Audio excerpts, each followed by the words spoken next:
Good morning, guys.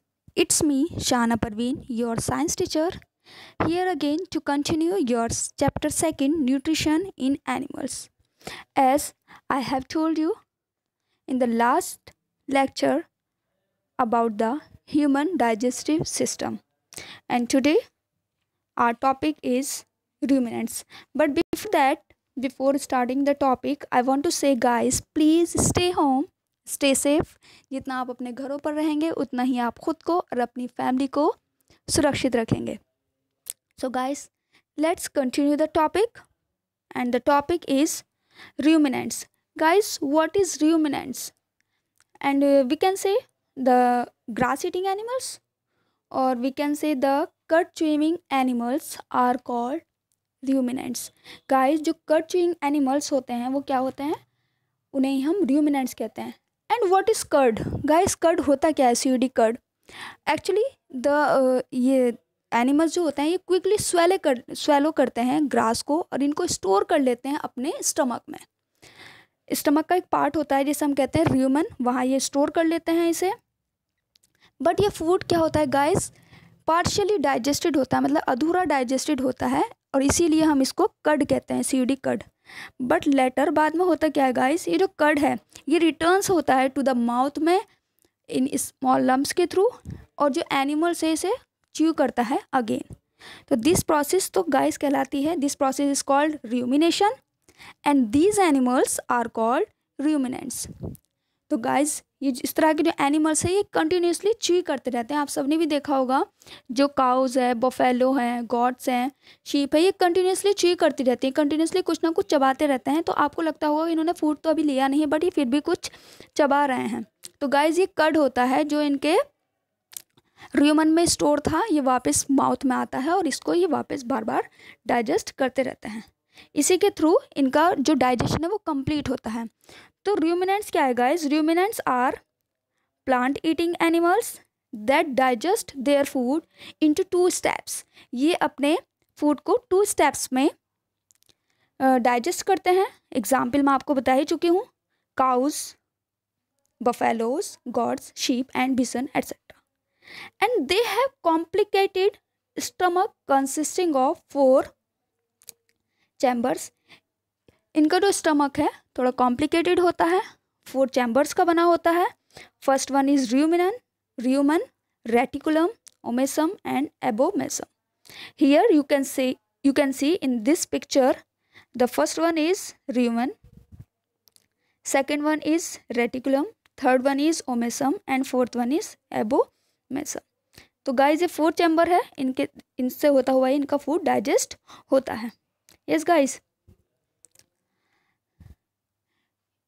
आपने notice भी किया है, you have notice that buffaloes and other grass eating animals chew continuously even when they are not eating. ये खाना नहीं भी खा रहे होते हैं तब भी ये च्यू करते रहते हैं, कुछ ना कुछ चबाते रहते हैं. अभी मैंने आपको बताया भी है. एक्चुअली दे क्विकली क्या करते हैं, दे quickly swallow the grass and store it in a part of the stomach called र्यूमन. जो मैंने आपको भी बताया, क्विकली स्वेलो कर लेते हैं ग्रास को और स्टोर कर लेते हैं अपने स्टमक के एक पार्ट में, जिसे हम र्यूमन कहते हैं. यस गाइस, हियर यहाँ पर होता क्या है, जो फूड होता है वो पार्शियली डाइजेस्टेड हो जाता है, इसी को हम कड कहते हैं. यहाँ पर फूड गया तो है बट पार्शियली डाइजेस्ट हुआ है, मतलब कंप्लीटली डाइजेस्ट नहीं हुआ है.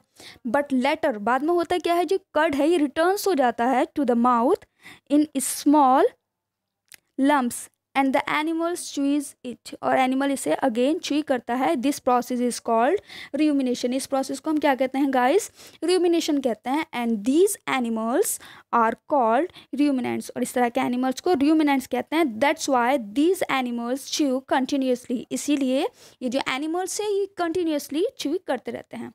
अब होता क्या है गाइस, आफ्टर च्यूइंग, चबाने के बाद it is swallowed for a second time, ये दोबारा से स्वेलो किया जाता है, सेकेंड टाइम स्वेलो किया जाता है. एंड देन डाइजेस्टेड फर्दर, और फिर से डाइजेस्टेड होता है इन द रिमेनिंग चैम्बर, जो बचे हुए चैम्बर है जिनसे अभी फूड गुजरा नहीं है उनमें जाकर ये अगेन डाइजेस्टेड हो जाता है. जिन चैम्बर्स का नाम क्या है guys, omasum and abomasum. In the abomesum, the food is digested just like in the human stomach. जो एबोमेसम है इसमें फूड इसी तरीके से डाइजेस्टेड होता है जैसे मैंने आपको बताया था ह्यूमन के स्टमक में डाइजेस्ट होता है। It is finally send to the, और जब जैसे स्टमक के बाद ह्यूमन में क्या होता है, स्टमक के बाद फूड एंटर करता है स्मॉल इंटेस्टाइन में, इसी तरह से यहाँ भी ये एबोमेसम के बाद फूड फाइनली कहाँ एंटर करता है guys, send to the small intestine where the absorption of the nutrients takes place, ये अकर्स आप कह सकते हैं। तो उसमें भी मैंने आपको बताया था ह्यूमन में भी, ह्यूमन में क्या था कि कंप्लीट फूड का डाइजेशन कहाँ बताया था मैंने आपको, स्मॉल इंटेस्टाइन में बताया था। वहीं पर स्मॉल इंटेस्टाइन में ही आपको बताया गया था कि एब्जॉर्प्शन वहीं पर होता है, absorption takes place in the small intestine. तो यहाँ पर भी गाइस ऐसे ही है, देखिए काउस बफेलोस के केस में भी यही है कि absorption of the nutrients occurs यहीं पर पाया जाता है। कहाँ पाया जाता है गाइस, स्मॉल इंटेस्टाइन में। यहाँ आप पिक्चर में देख सकते हैं, बहुत ही ज़्यादा क्लियर है। देखिए जो ग्रीन लाइन दिखाई दे रही है आपको, ये फर्स्ट टाइम स्वेलो जो फूड है, ये ग्रीन लाइन आप देख सकते हैं इजीली कि फर्स्ट वन ये कहाँ जा रही है, ये कहाँ से कहाँ एंटर करती है। यस गाइस, उसके बाद देखिए after chewing it is swallow for a second time and then digested further in the remaining chamber, बचे हुए चैम्बर में जाता है, मैंने आपको बताया है। ग्रास में एक्चुअल में होता क्या है guys, grass is rich in cellulose, cellulose होता है एक टाइप का, एक कार्बोहाइड्रेट होता है। Many animals including human can not digest cellulose, मैंने आपको ऐसा कुछ नहीं बताया है कि जो ह्यूमन है वो डाइजेस्ट कर सकते हैं सेलुलोज, इसीलिए ग्रास ईटिंग नहीं है, अदरवाइज हम सभी ग्रास ईटिंग एनिमल्स होते हैं हम भी। Ruminants have large sac like structure जिसे हम सीकम कहते हैं between the small intestine and large intestine, ऐसा ह्यूमन बींग में भी मैंने आपको नहीं बताया है, सीकम होता है। Yes guys, the cellulose of the food is digested here, जो सीकम है, ये जो पार्ट है मैंने आपको बताया है स्मॉल इंटेस्टाइन लार्ज इंटेस्टाइन के बीच का जो पार्ट है सीकम, वहाँ पर जो सेलुलोज है वो डाइजेस्टेड हो जाता है by the action of certain bacteria, मतलब वहाँ कुछ बैक्टीरिया प्रेजेंट होते हैं सीकम में जो कि ह्यूमन में प्रेजेंट नहीं होते हैं।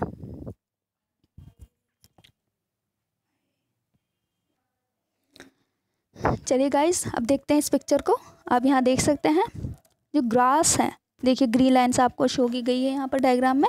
जो ग्रास है वो ईसोफेगस से होती हुई, ईसोफेगस क्या होता है गाइस, ये माउथ और स्टमक को जोड़ने वाला जो पाइप होता है, the connection between mouth and stomach is called oesophagus, the connective pipe between mouth and stomach is called oesophagus. तो ईसोफेगस के थ्रू जो ग्रास है ये होती हुई कहाँ जाती है गाइस, देखिए र्यूमन में जाती है, यहाँ पर आपको ग्रीन लाइन से दिखाई दे रहा है। उसके बाद र्यूमन से ही ग्रीन लाइन देखिए कहाँ जा रही है, ग्रीन एरो से आप देख सकते हैं रेटिकुलम में।